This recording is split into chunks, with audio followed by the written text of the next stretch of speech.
Hi, boys and girls. Let's make an egg crown. Are you ready? You should have already watched the egg learning video. Now let's do some egg words. What letter do you see here? B, b, b.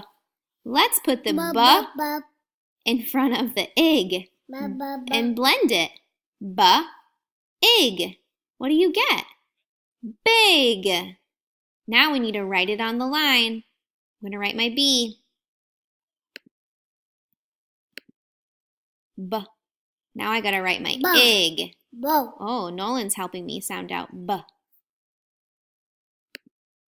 Egg. Now read the word with me, guys. B, egg. Big. Awesome. I did my first egg word. Now I need you guys to do the rest. Look at the sound and blend it with egg. And I have a secret for you. All of the words on your crown are going to rhyme.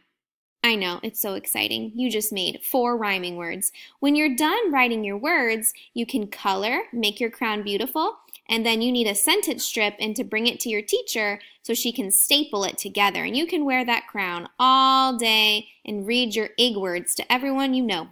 Have fun!